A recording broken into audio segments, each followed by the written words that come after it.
Camadas de redes. Modelo de referência OSI. Videoaula para o trabalho interdisciplinar. O que significa?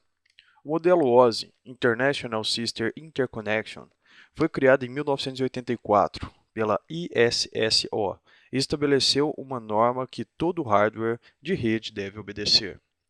O modelo OSI pertence ao conjunto de arquiteturas abertas e também acompanhada pelo TCP/IP. A arquitetura aberta permite a interligação entre vários sistemas. O hardware pode ser de vários fabricantes, mas devido ao uso da mesma arquitetura, devem estar interligados. Sobre o funcionamento e características do modelo de camadas OSI. O modelo está dividido em 7 camadas, que permite facilitar o seu estudo e a comunicação. As camadas funcionam em conjunto com a sua camada par de destino. Cada camada tem uma função, e é possível saber o que ocorre em cada uma delas. Este modelo também protege os dados em caso de erro, ao contrário do que acontece no TCP/IP. O modelo OSI estabelece como os dados são preparados, organizados, enviados e recebidos, interpretados e utilizados. Essas são as 7 camadas do modelo OSI. Vou apresentar todas elas. A camada física define especificações elétricas e físicas dos dispositivos.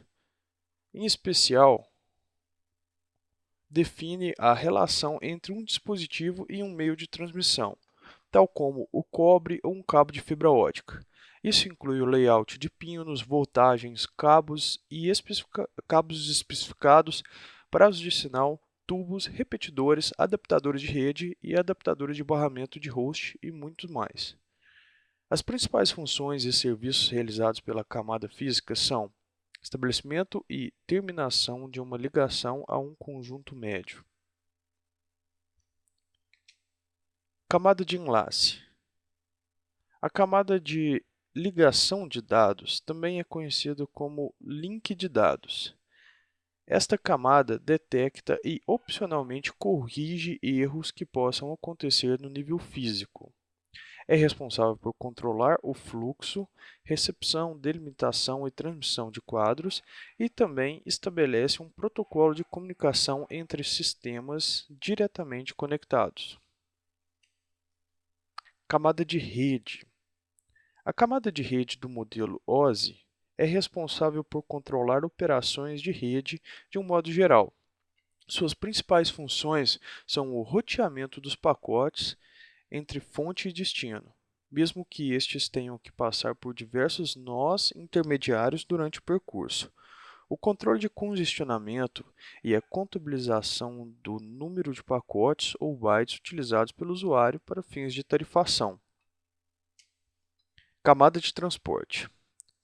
A camada de transporte, tanto no modelo OSI quanto no modelo TCP/IP, é a camada responsável pela transferência eficiente, confiável e econômica dos dados entre a máquina de origem e a máquina de destino, independente do tipo, topologia ou configuração das redes físicas existentes entre elas, garantindo ainda que os dados cheguem sem erros e na sequência correta. Camada de seção. A camada de seção cuida dos processos que controlam a transferência dos dados, cuidando dos erros e administrando os registros das transmissões. Esta camada é vista como responsável por coordenar o fluxo dos dados entre nós. Nela são implementadas regras para a sincronização das trocas de mensagens e por averiguar quais procedimentos a serem tomados em caso de falhas. Camada de apresentação. A camada de apresentação cuida da formatação dos dados, criptografia e é a responsável pelo encapsulamento das informações em pacotes de bits. A camada de apresentação, também chamada camada de tradução, converte o formato do dado recebido pela camada de aplicação em um formato comum a ser utilizado na transmissão deste dado, ou seja, um formato entendido pelo protocolo usado. Camada de aplicação. A camada de aplicação corresponde às aplicações no topo da camada OSI, que serão utilizados para promover uma interação entre a máquina e o usuário. É responsável por prover serviços para aplicações de modo a abstrair a existência de comunicação em rede entre processos de diferentes computadores. Também é a camada número 5 no modelo TCP/IP, que engloba também as camadas de apresentação e seção do modelo OSI. Bem, foram apresentadas todas as 7 camadas do modelo OSI e a apresentação fica por aqui. Obrigado por assistir o vídeo.